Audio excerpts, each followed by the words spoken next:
ধন্যবাদ জানাই। প্লাস আমাদের কৃষক দলের পক্ষ থেকে আমরা এই মহতি অনুষ্ঠানটা সুন্দর এবং অনেক পরিশ্রমের বিনিময়ে আমরা এই অনুষ্ঠানটা সুন্দর করতে পারছি। আমি মঞ্চে উপস্থিত আমাদের মহানগরের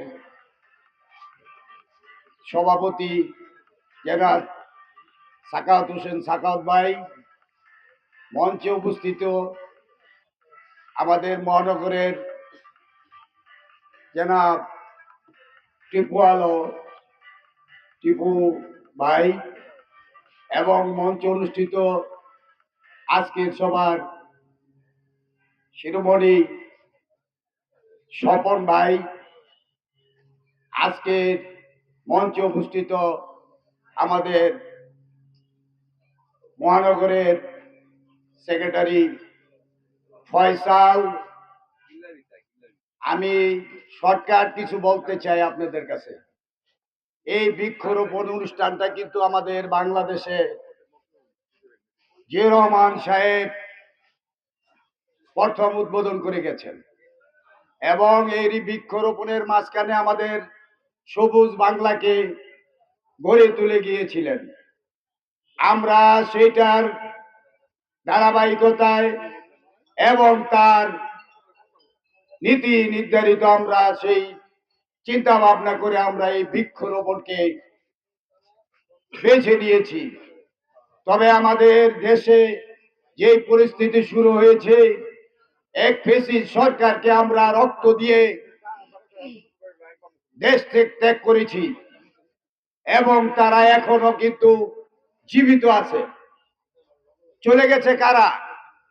বড় বড় আমলা, মন্ত্রী, এমপি, ওনারা পলায় গেছে, টাকা আছে, প্লেন দিয়ে চলে গেছে। কিন্তু আরো কিন্তু অনেক রয়ে গেছে আমাদের মাঝে। এরা কিন্তু প্রতিদিন কিন্তু আপনার আমার মাঝখানে এ দেখেন, আমরা এখানে একটা অনুষ্ঠান করছি, কৃষক দলের অনুষ্ঠান, তাই না? দেখেন থানার মধ্যে ইনফর্ম করছে যে আমরা নাকি কৃষক লীগের প্রোগ্রাম করতেছি এখানে। তাইলে এই ধরনের যে ফেসিস সরকারের যেই আজ্ঞাবহ লোকগুলো রেখে গেছেন, তাদেরকে আমার খেয়াল রাখতে হবে। আমাদের বন্ধুগণ, আমাদের ঘুমিয়ে থাকলে হবে না। আমাদের কিন্তু যুদ্ধ আরেকটা রয়ে গিয়েছে। আমাদের স্বাধীন করতে হবে দেশকে। এই স্বাধীনতার সবকিছু ঝাঁপিয়ে পড়ার জন্য আপনারা প্রস্তুত আছেন ইনশাল্লাহ? আমরা কৃষক দল যে কোনো ভাবেই হোক, সাখাওয়াত ভাইয়ের সাথে, টিপু ভাইয়ের সাথে, ওনাদের সাথে আমরা একমত হয়ে আমরা এই দেশকে স্বাধীন করে ছাড়বো ইনশাল্লাহ, দ্বিতীয় তৃতীয়বার। এই বলে আমার বক্তব্য শেষ করছি। বাংলাদেশ জিন্দাবাদ। বাংলাদেশ, আমরা যে স্বাধীনতার পক্ষে বা আমরা যে চিন্তাধারায় আছি সেটা সফল হোক এবং খালেদা জিয়ার রোগ শোক বিভিন্ন যাই আছে ওনার রোগ আমরা কামনা করি, মুক্তি হোক, আল্লাহ মুক্তি করে দেখ। জিয়া রহমান উমর হোক, তারেক জিয়া বীরের বেশে ফিরবে দেশে ইনশাআল্লাহ। আমরা এই বলেই বক্তব্য আমার শেষ করছি। খুদা হাফেজ।